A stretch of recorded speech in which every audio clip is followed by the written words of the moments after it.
एक मार दिलू का हो दुपट्टा वाली जानम तन हेने आवो ए जाना बड़ा अइलो काहे के इतना प्यार दिलू गट धरते काहे न छाड़ दिलू काहे के इतना प्यार दिलू गट धरते काहे न छाड़ दिलू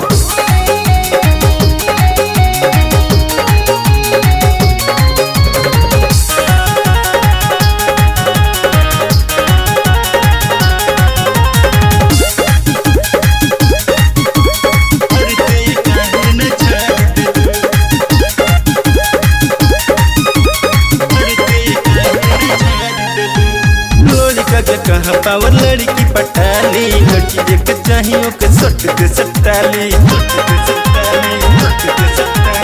लड़का के कहाँ पावर लड़की पटाली लड़की देख चाहिए के सटते सटाली तोहर जवानी गोरी मार कराई हो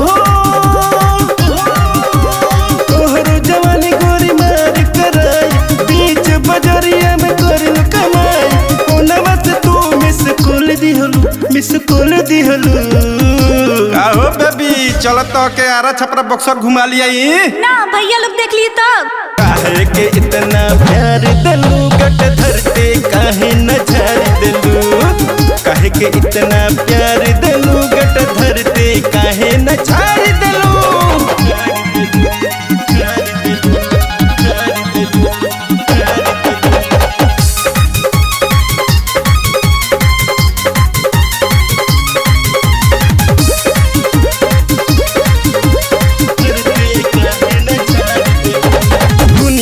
पसंद की लोग पगलाले लड़की और लड़का में अंतर न बुझाले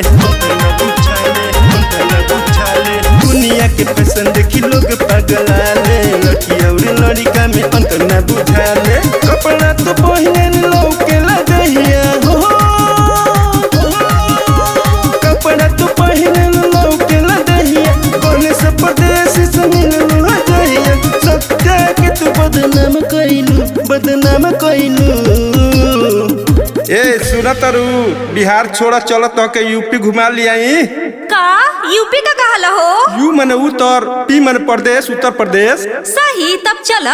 काहे के इतना प्यार दिलू गट धरते काहे न झाड़ दिलू